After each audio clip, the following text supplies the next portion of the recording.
Como les dijimos, aquí está el ministro Ramón Ventura Camejo, y Camejo no es solamente ministro de Administración Pública, es de los miembros fundadores del PLD y miembro del Comité Político del Partido de la Liberación Dominicana, alto dirigente, y uno tiene la tentación de, ¿verdad, Camejo? Concho, pero traer un miembro del Comité Político aquí, hablar nada más que de Administración Pública, ¿no?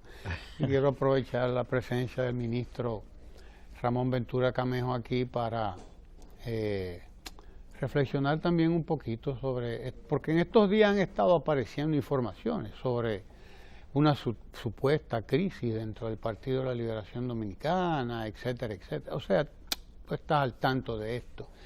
Y nos gustaría aprovechar tu presencia aquí para que antes de hablar de administración pública, de lo cual sabes bastante porque además tienes ya un tiempecito importante ahí en ese espacio vital de cualquier gobierno, de cualquier estado, que es la administración pública.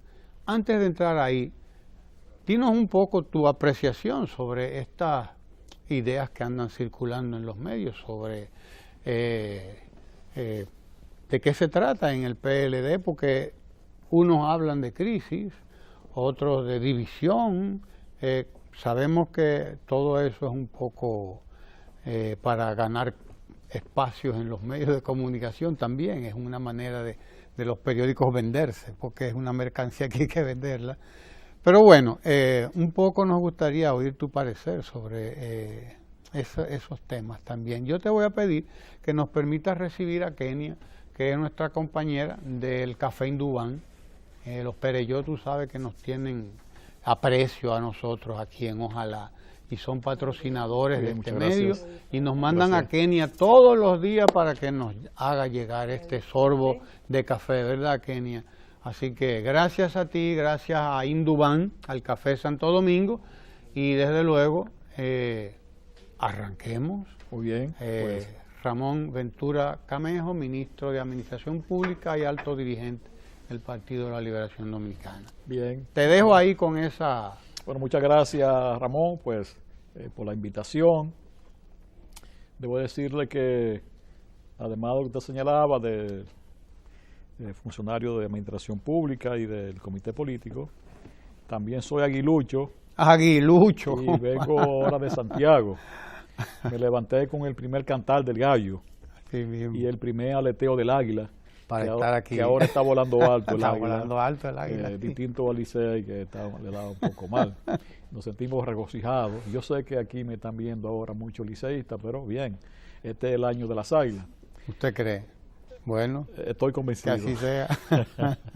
Bueno, pues, realmente lo que ocurre, me luce con el PLD, es que es el partido líder nacional. Eso es el partido, diríamos, en estos momentos dominante, como diría Maurice Duverget, es el partido dominante, o sea, el partido que ha hecho época, y en consecuencia, pues, es un centro de atención, es una fuente, diríamos, inagotable de insumos para hacer análisis, para noticias, o sea, todo lo que el PLD hace o deja de hacer es de interés nacional, de la opinión pública, y obviamente que también tantos años de gobierno, el PLD se camina 20 años en el gobierno, y eso pues preocupa por una parte a la oposición. Es un partido que ha sido muy exitoso, un éxito que todo lo debemos al pensamiento, ¿verdad?, del profesor Juan Bosch, que en estos días incluso yo estoy con un círculo de estudio, con un grupo de académicos y amigos, donde analizamos las obras de Bosch. Hemos analizado Composición Social Dominicana, el Estado, Origen y Desarrollo, el crisis de la democracia en América, y ahora estamos debatiendo el pentagonismo, sustituto del imperialismo. Entonces, que tiene una gran actualidad. Perfecto. Todo tiene una actualidad. Entonces, todo eso, pues, fueron los fundamentos con que Bosch, ese conocimiento de la realidad histórica dominicana, su talento innegable como analista, como científico social, pues, bueno, el caso es que es un partido que llama la atención. Obviamente que en toda organización humana, periódicamente pueden surgir distintas opiniones.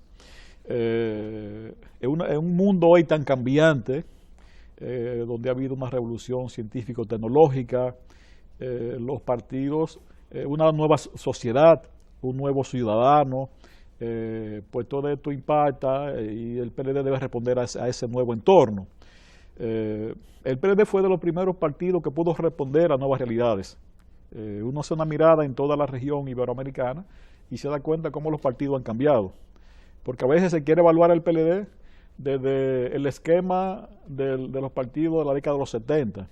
Y hoy resulta que ningún país de Iberoamérica conserva los mismos tipos de partidos que existieron. Y el PLD supo evolucionar, supo conectarse con las nuevas realidades. Es decir, como se ha señalado, hemos pasado la llamada edad de los contenedores, donde cada objeto ocupaba un lugar definido, donde todo estaba claro, había mucha certeza. Sobre todo, yo tenía mi certeza en términos de la historia de la sociedad.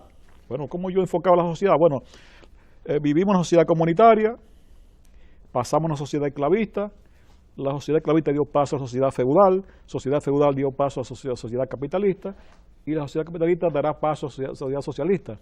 Esa era la certeza. Hoy ya no es posible, no hay esa certeza, o sea, la cosa se ha complicado. Entonces, por eso algunos afirman, bueno, de la época de los contenedores pasamos a la sociedad líquida. Hablábamos ahora de procesos, observar tendencias, observar nuevos fenómenos. No existe la forma predeterminada, no hay un predeterminismo, ni histórico ni económico. El ser humano tiene todo un potencial insospechado y impredecible. De la manera que el PLD se sitúa en este nuevo mundo, estas nuevas realidades, y como partido protagónico, pues llama la atención. Obviamente que el partido tiene grandes retos y desafíos. O sea, yo estuve planteando en el comité político desde hace 2 años o más la necesidad de que el partido se diera un plan estratégico. Como toda organización moderna, se requiere de una visión a mediano y largo plazo. Porque eso te da identidades, te da ejes de referencia ante un nuevo contexto.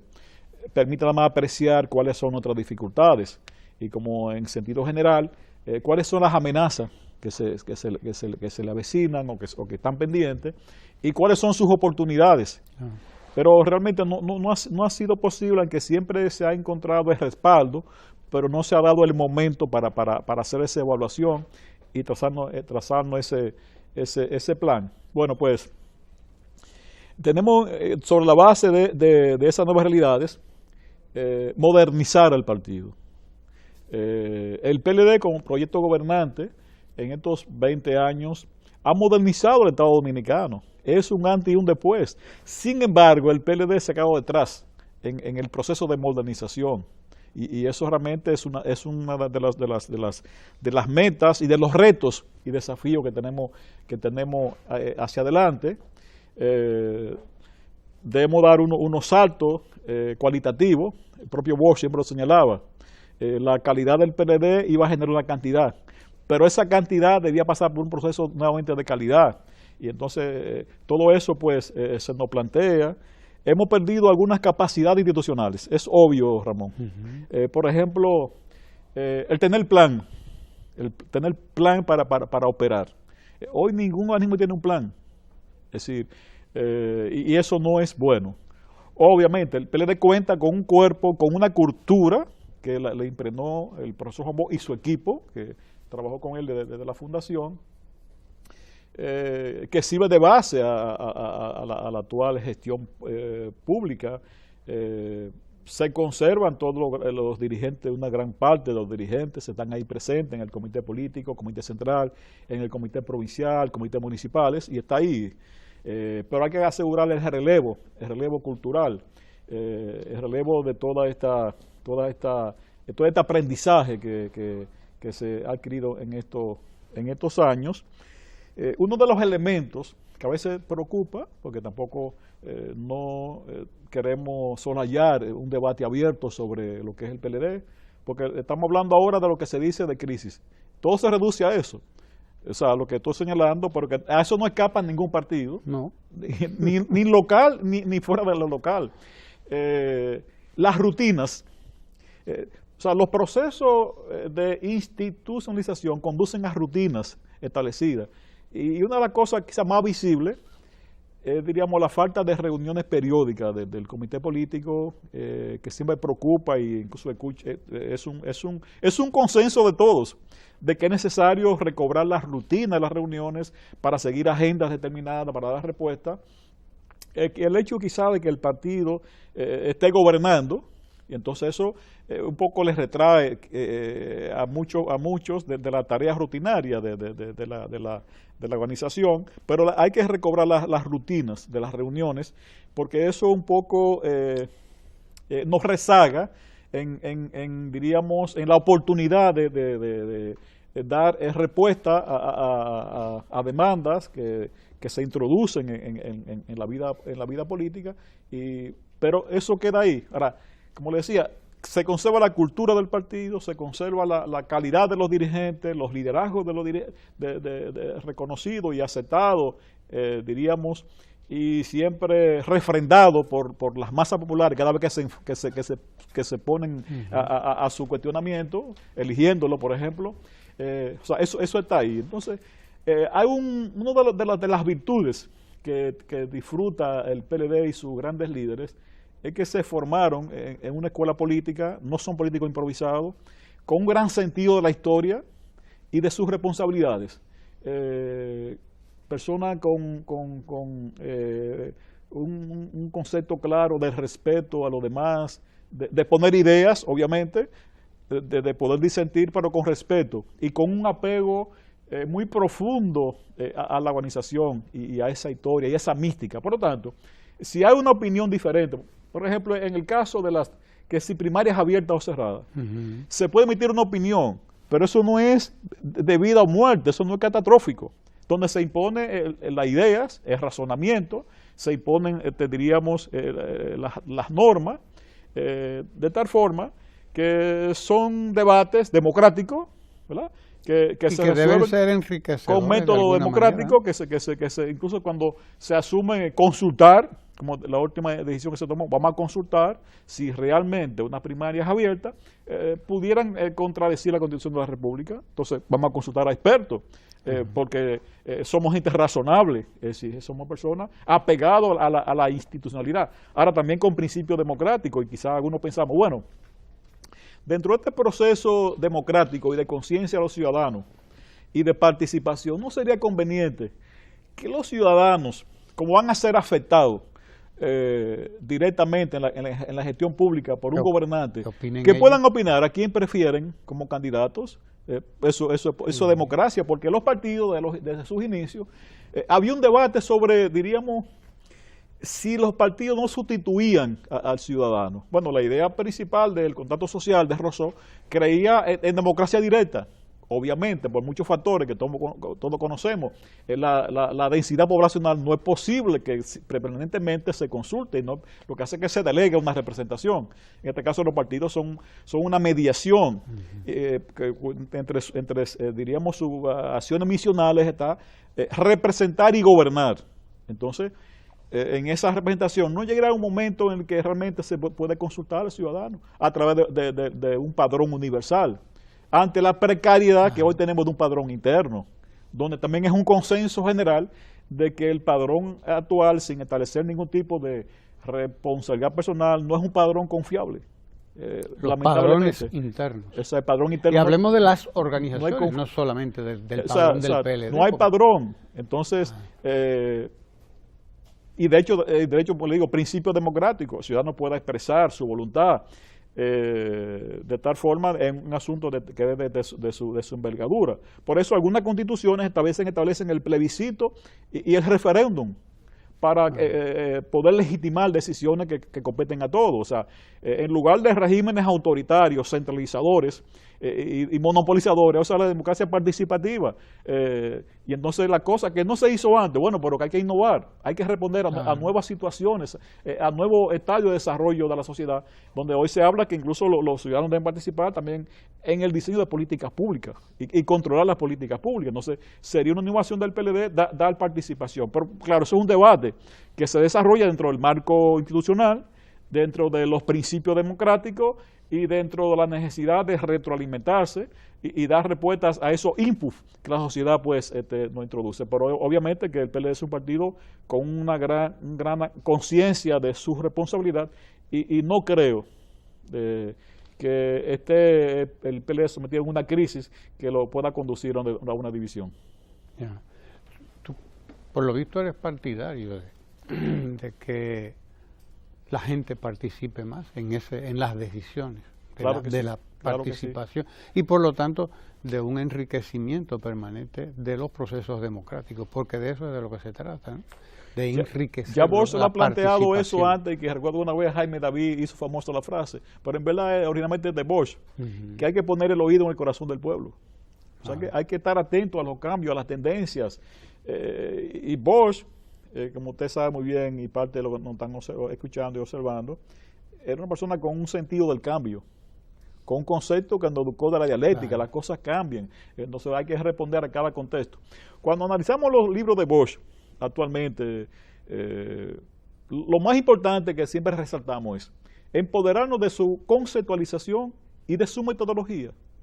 No tanto de las conclusiones, porque la sociedad ha cambiado, ha variado, pero para un gran reto de poder actualizar composición social dominicana, porque fue una obra brillante, o sea, una obra cumbre, creo, del pensamiento de Bosch, cómo pudo analizar la crisis de la democracia y los retos que estaban por delante, tener el sentido de la historia, ver hacia dónde íbamos, qué cosas estábamos enfrentando.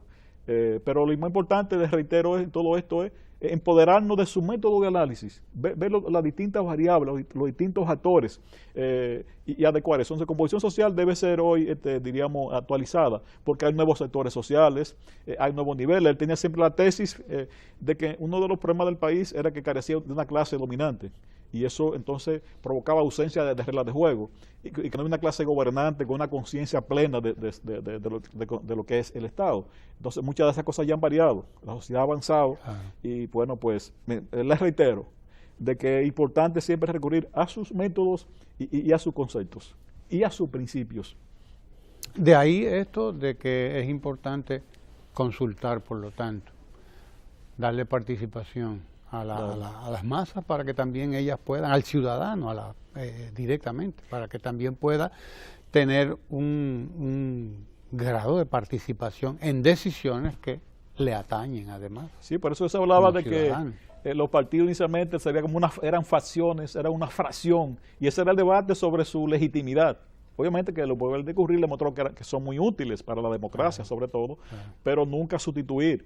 Y si es posible consultar, y si es necesario consultar, esto que se consulte en todo lo que sea posible, porque eso es ejercer la democracia, ¿verdad? Es reconocer el poder soberano del ciudadano, es no sustituirlo en cosas que sí puede participar. Usted lo representa en cosas que no puede participar. Por ejemplo, usted no puede pedir al ciudadano que legisle en el Congreso, porque eso no es posible reunir 10 millones para que vayan a legislar. Entonces, usted coge representación.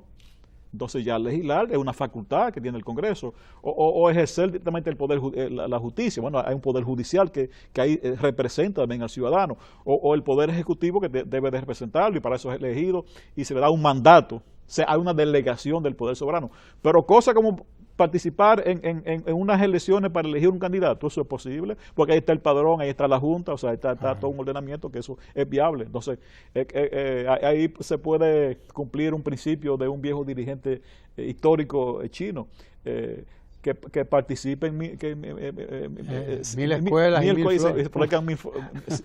Las escuelas y las flores. Que participen, se abran 1000 flores y participen 100 escuelas. Que participe todo el mundo, o sea, dar cabida a una nueva cultura, un nuevo modelo de relación entre partidos y ciudadanos, donde no podemos anquilosarnos, quedarnos en el pasado. y da mayor grado de legitimidad. Claro. A nivel, diríamos, de todo el mundo, y si queremos un poco más lo cortamos de América Latina, hay una cierta situación de cuestionamiento de legitimidad. Primarias abiertas legitima a los partidos, porque participan los ciudadanos, o sea, lo legitima, porque son compromisarios de las elecciones de los candidatos. Además tienen la ventaja, Camejo, de que vamos a participar todos con el mismo padrón, lo que es igual no es ventaja. Claro. Es el padrón de la Junta. Claro. Es el que confiamos todos, con ese que vamos a votar cada 4 años. Sí. Si ha habido problemas en las primarias internas, ha sido porque nos hemos sujetado a padrones particulares también. O sea, que falta de transparencia, o sea, exacto. A veces que no, o sea, que tú no reconoce que tienen, sobre todo en las otras organizaciones, que tienen deficiencias, claro. Entonces esto es universal. Si nos vamos a la historia de los partidos políticos dominicanos, no sé si está de acuerdo conmigo, probablemente el único partido que ha respetado su propio padrón ha sido el PLD. En los otros partidos se dividen precisamente porque cada uno tiene un padrón. Cada quien tiene un padrón ahí, y nadie confía en el otro. Y como no hay confianza, entonces luego hay crisis cuando dan los resultados, claro. Porque se piensa casi siempre que se le hizo fraude. Pero si es un padrón universal, transparente, pues ya, nadie no influenciable, entonces, y hay un aspecto que también considero, porque no habría sesgo, porque si usted sale bien en las encuestas, usted también saldrá bien en primarias abiertas, porque es una herramienta científica, o sea, no hay imposición, sino lo que hay una reiteración de tendencia que la encuesta también va reflejando. Entonces, no hay que temerle a un padrón en cuanto a que pueda, diríamos, cuestionar liderazgo interno de los partidos, porque se reafirman, se confirman, se verifican en el ciudadano, y es una gran ventaja, y es una situación de legitimidad, porque la gente está participando y es compromisario de esas elecciones.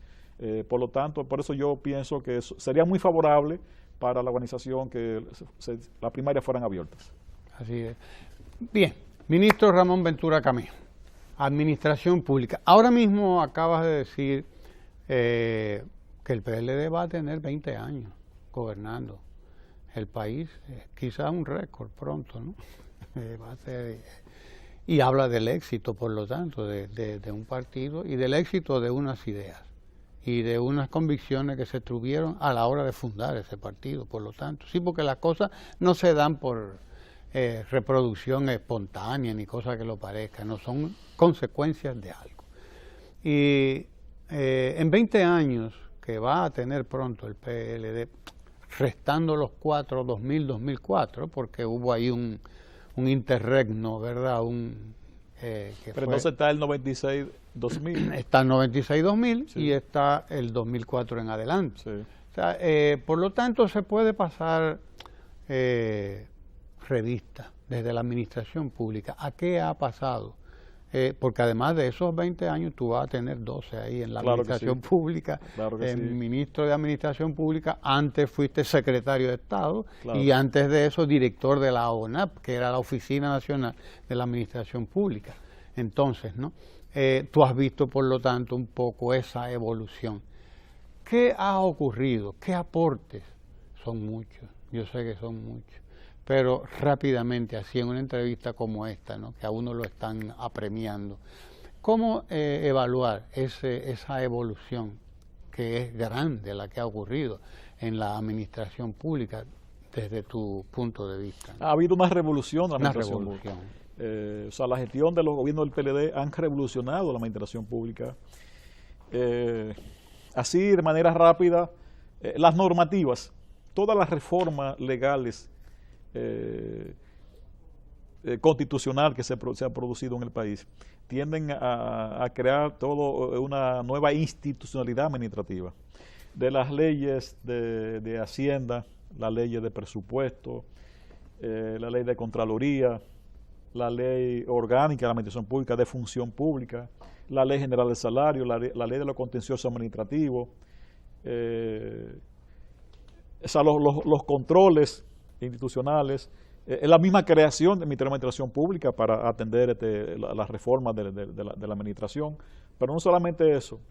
Hoy no se puede hablar de una administración moderna si no hace un uso intensivo de la tecnología de información y la comunicación. Ha habido entonces una transformación de la forma de gestionar procesos a través del uso de las tecnologías. El aporte más trascendental en los últimos tiempos ha sido la República Digital, donde se apuesta a brindar los servicios online de diversas instituciones, donde se aproxima al ciudadano y además se transparentan los procesos y los servicios.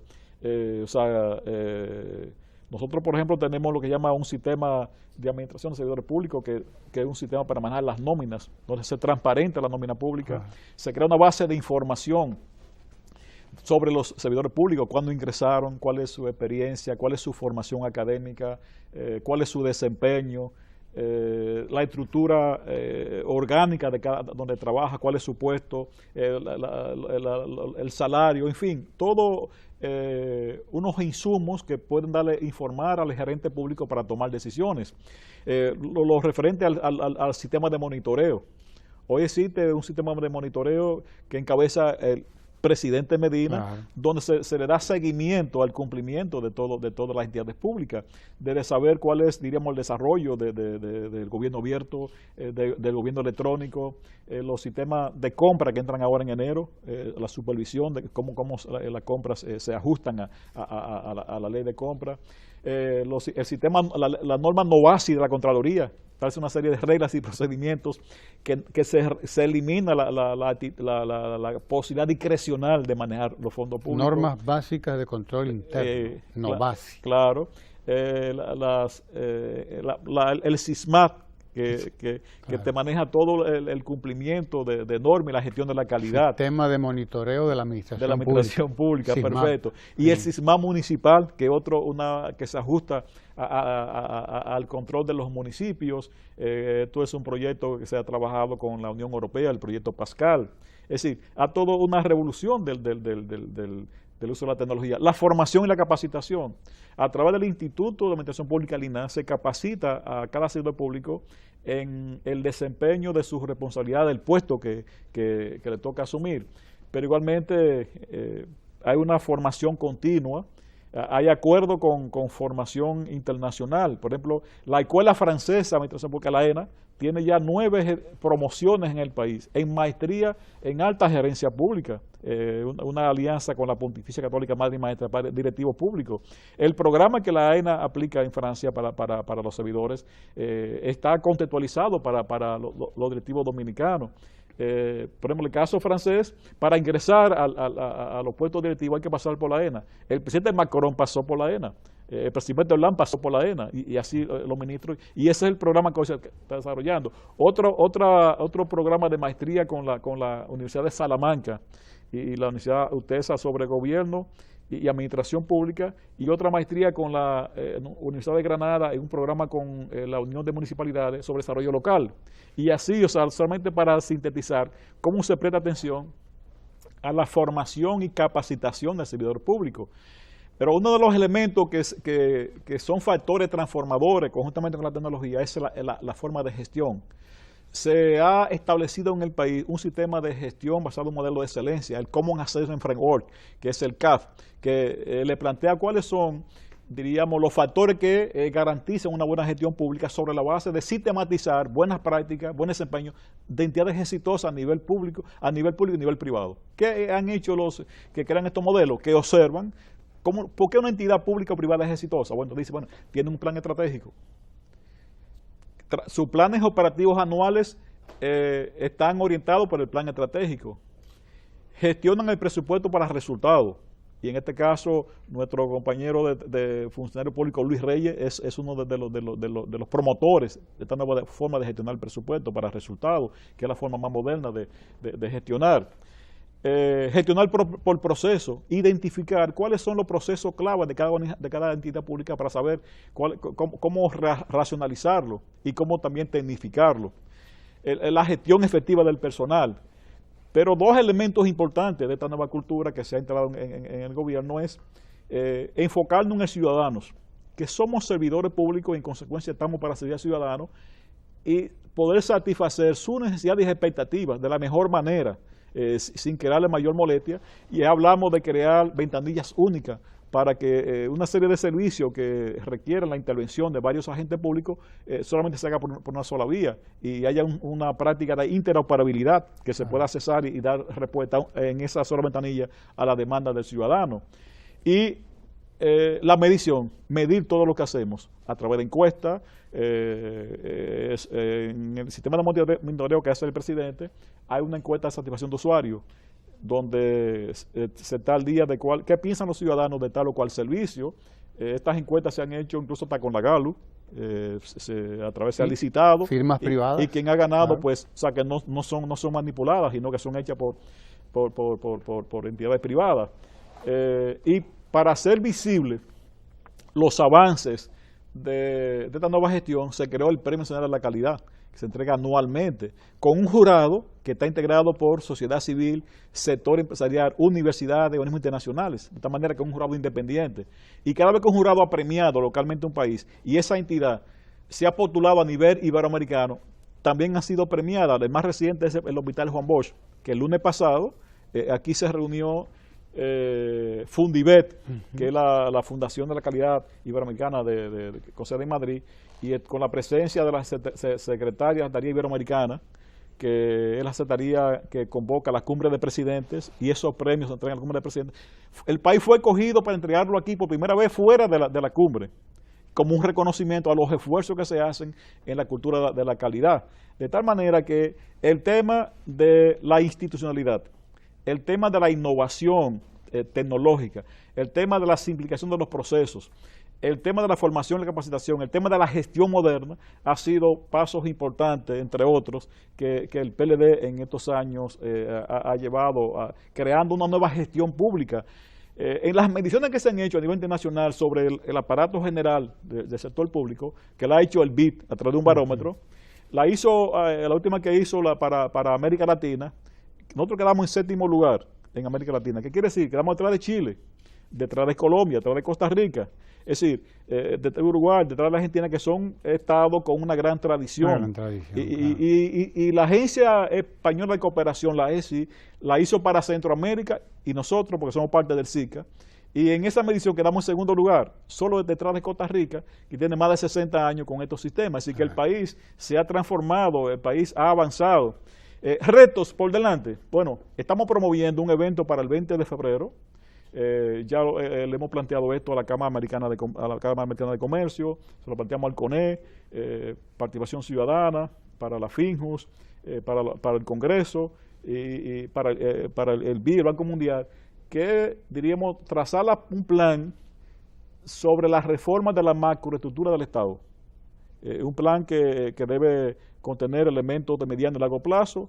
¿De qué tipo de Estado que estamos planteando? Es decir, ¿qué tipo de administración? Incluso a los partidos políticos los estamos invitando para que expresen sus ideas sobre un tema que es estratégico, y lo haremos el 20 de febrero, donde se van a establecer cuáles son, diríamos, las duplicidades que existen hoy en el Estado que deben ser eliminadas.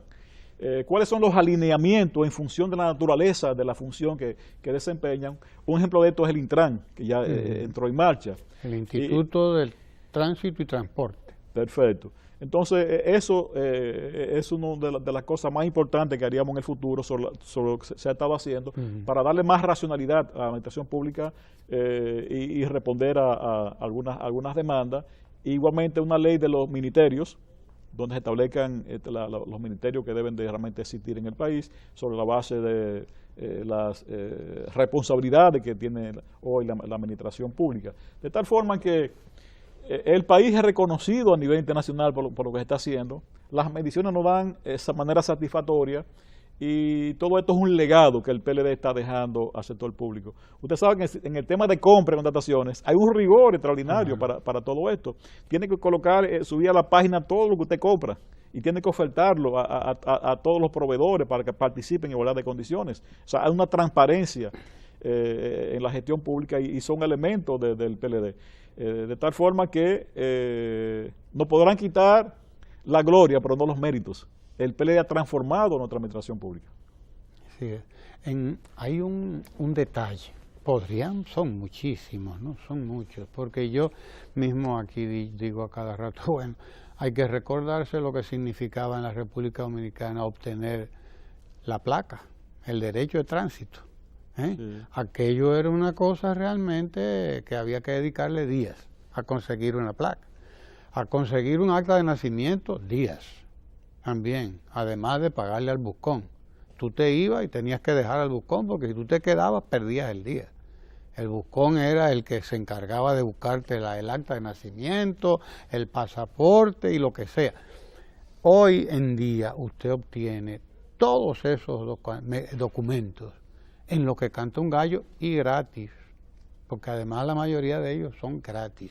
Ahora se obtiene a través de la computadora, usted imprime el permiso el papel de buena conducta de la policía, que como claro, se le llamaba, ¿no? O sea, usted tiene la posibilidad hoy hasta de imprimirlo. Nada más es pagar el impuesto en el banco de reserva. O sea, para que entendamos qué es lo que ha pasado un poco con la administración pública, ¿no? En estos años de administración del Partido de la Liberación Dominicana, de los cuales tú tienes 12, vas a tener ahí. De manera que mucho de eso tú tienes mucho que ver con esto. Y hay un dato importante que yo creo, Ramón Ventura Camea, ministro de Administración Pública, que no se debe pasar por alto. Nosotros hemos estado en los últimos tiempos siendo objeto de un vapuleo por parte de unos señores que andan marchando por ahí, que tú los has oído y los hemos visto, hablando cuestiones de transparencia y de corrupción y de lucha contra la impunidad. Y yo digo, bueno, pero ¿cuándo empezaron las nóminas del Estado, por ejemplo, y tú lo mencionabas ahorita, a ser públicas? ¿Cuándo se hicieron públicas las nóminas de todas las instituciones del Estado? ¿Y qué es eso? Si no es un acto de transparencia, pero un acto además extraordinario, porque nunca antes en la historia de la República Dominicana la nómina estatal había estado abierta al público, de manera que también veo un poco de mediocridad en esa gente que anda marchando por ahí y diciendo cosas y que solamente se centra en un punto y en un tema como conveniencia, que lo sacan con pinza, ¿no? Pero entonces se olvida todo lo otro. Se olvida todo lo otro que es parte precisamente de esa transparencia fundamental que ha inaugurado el Partido de la Liberación. Oficina de Acceso a la Información. ¿No? Oficina de Acceso a la Información. Cualquier ciudadano puede reclamar, o sea, la nómina, el gasto presupuestal, todo el manejo de los recursos públicos. Y eso es el PLD. Que pueda ocurrir un ruido o un hecho, bueno, eso es parte de la transparencia. Ahora no se opaca, ahora se hace público y ve como la voluntad que se tiene de las instancias judiciales. Que hay fallos a veces que no satisfacen a todos, pero son fallos de la justicia. O sea, las cosas funcionan. O sea, la democracia americana se ha ido institucionalizando y eso es un aporte que el PLD ha hecho. De tal manera que se ha avanzado. Existe otra sociedad dominicana, sin hablar de las políticas sociales, que no entramos en ese tema, sin hablar del tema de la educación, cómo se ha transformado un proceso en República Dominicana, el acceso a los sectores más vulnerables, a las escuelas y a la disminución de la deserción escolar, dando oportunidades a los sectores más marginados, y ha sido una voluntad política del presidente Medina en este caso. El propio sistema de salud, la construcción de los hospitales, el equipamiento. En esta labor tenemos alianza con el Servicio Nacional de Salud y con el Ministerio de Salud Pública. Yo he visitado hospitales de todo el país. Estamos trabajando con 77 hospitales actualmente, y de ellos 44 tienen planes de mejoras, o sea, están trabajando sobre cosas que deben superar. Y conozco, usted va a Secanó, por ejemplo, es un hospital que no tiene nada que envidiar a ningún hospital avanzado de la región. En Secanó se hacen trasplantes de córnea, trasplantes de riñón, trasplantes del corazón. Y además a las herramientas que usan, o sea, la tecnología de la robótica, porque han hecho alianza con hospitales japoneses que son muy avanzados en esto, y realmente es un hospital extraordinario. o sea, en cuanto a los avances tecnológicos, y así ocurren en otros. O sea, el hospital Robert Reed de niños es un hospital totalmente equipado que puede competir con cualquier hospital privado. Y la calidad de los médicos. Es decir, que ha habido una transformación y eso tendrá que impactar a corto plazo en los indicadores de salud. De esta manera que ha habido una transformación de los servicios públicos. Claro, hay retos, hay desafíos, pero se trabaja sobre ello. Usted señalaba cómo se han reducido procesos, cómo hoy el pago de la multa de la ME, o sea, se hace por vía de Internet. La creación del expediente único de los pacientes, de tal forma que el paciente que ha sido tratado en Pedernales y está en Santo Domingo y sufre algún problema por vía del sistema de expediente único, el médico que lo recibe accesa y se da cuenta de qué ha padecido y qué tratamiento le ha hecho. O sea, eso es salvar vidas, eso es un avance extraordinario.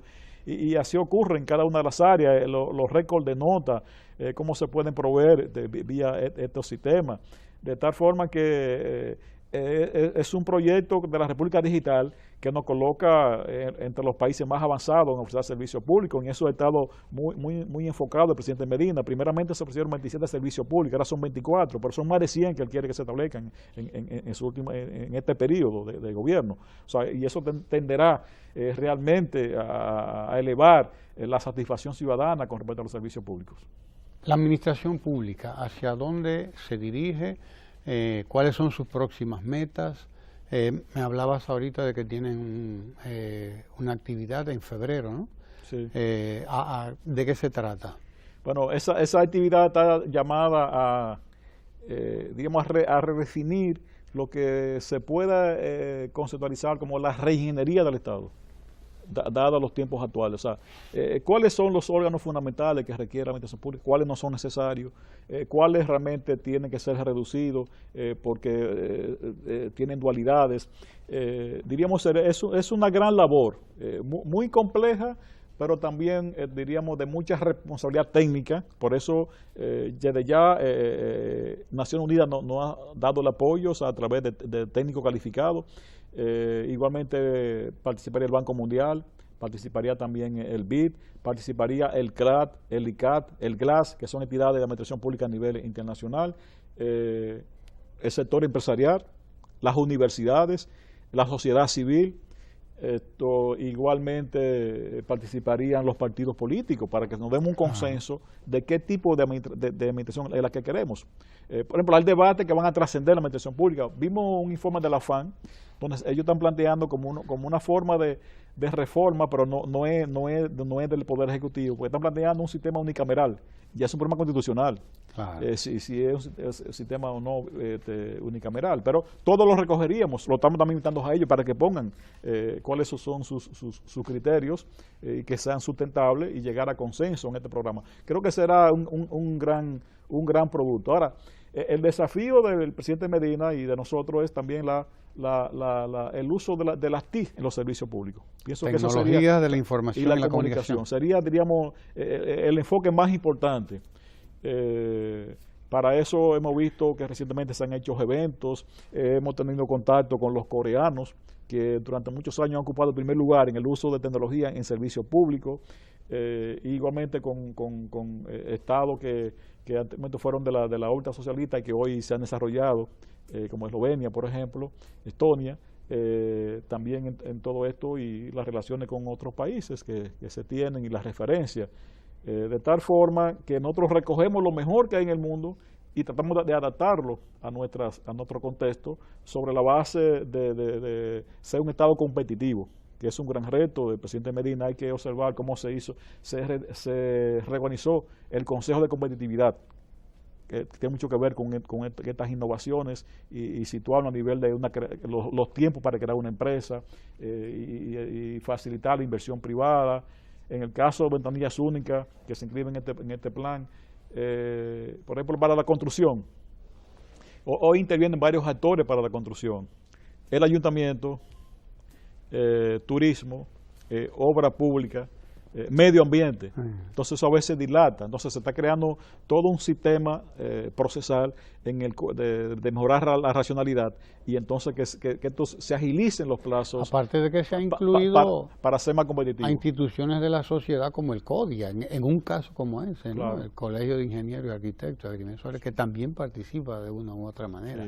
Sí. Y todo esto pues parte de esa visión que se tiene de crear un Estado más moderno, un Estado más facilitador, del Estado que piensa que hay que ponerse en el zapato del ciudadano para que no se pueda recibir todas las atenciones con oportunidad y con calidad, reduciendo tiempo pero incrementando la calidad del servicio. Entonces todo esto nos lleva a ese Estado moderno que nos hemos estado planteando en el PLD. Y le debo decir que en algunos casos me he sorprendido del pensamiento visionario de Juan Bosch. En estos menesteres me he encontrado, por ejemplo, con Luis Chequer Ortiz, con Víctor Melitón, con Raimundo Amaro, anteriormente ya fallecido por una gente mentora, con Gómez Yanguela, con Teobaldo Rodríguez, que yo le llamo los próceres de todos estos procesos. Y entonces me ha sorprendido que quien lo mandó a una parte de ellos estudiar administración pública fue Juan Bosch en el 63. Juan Bosch le pidió a ellos que fueran a hacer una maestría a Puerto Rico, a Río Piedra, para formar el equipo de profesionales que iniciara estos procesos de la UNA, de la carrera administrativa. Y realmente ya en el 62, ya Bosch estaba pensando en una administración pública profesional. Luis Cheque me ha contado que él tenía ya una aprobación de una beca en Chile para hacer maestría en sociología. Y Bosch lo convenció que no, que lo que tenía que estudiar era administración pública en Río Piedra, Puerto Rico. Y ahí vino ese equipo que lideró Raimundo Amaro de manera tan fecunda. De tal manera que de alguna forma estamos cumpliendo con el sueño y la visión de Bosch sobre un Estado moderno. Digamos que se ha producido una revolución, y de hecho es demasiado evidente, en la administración pública, pero que se procura profundizarla, por lo tanto, ¿no? O sea, hay pasos que apuntan a una profundización de esa revolución. El empresariado vende una idea y la sociedad la compra, la compramos, porque parece que tiene algún sentido, de que la administración pública es pesada y costosa e ineficiente. O sea, ese ha sido el canto, ¿no? La canción que nos han cantado por mucho tiempo. ¿Hasta dónde eso es así y hasta dónde no lo es? ¿Hasta dónde hemos superado esa concepción y esa noción de Estado grande e ineficiente, pesado? Es obvio que ha habido una transformación, pero se sigue con el mismo canto, a pesar de que ha habido una transformación. ¿Qué tú opinas?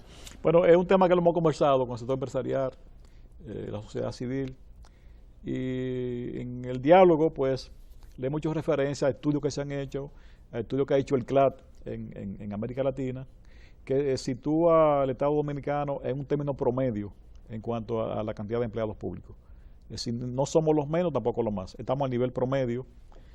Y si nos comparamos con algunos estados europeos, el caso de Francia, nos supera como 3 veces en la relación Producto Bruto Interno y empleo, población y empleo. Y la explicación que me doy en estos casos es, diríamos, la visión ideológica de los estados. Cuando hay una visión socialdemócrata, en el caso de los europeos, donde entienden que la política social, eso provoca crear órganos para implementar las políticas sociales, las políticas públicas sociales. Entonces, es un problema que subyace lo ideológico. Cuando ha sido dominante el neoliberalismo, entonces hay una reducción de los órganos públicos porque no hay políticas sociales y hay otros criterios. Sin ir muy lejos, la diferencia que hay entre demócratas y republicanos en Estados Unidos. Los demócratas también son partidarios de políticas sociales y el uso de los impuestos como una herramienta para reducir pobreza, y distinto a los republicanos que creen que no. Entonces, obedece mucho a eso. Pero en todos estos parámetros y ajustándonos a las variables que se utilizan para hacer los análisis, el Estado Dominicano en América está a nivel promedio y muy por debajo de varios países europeos. Ahora, debo decirle que ciertamente en esta gestión ha crecido el número de empleados.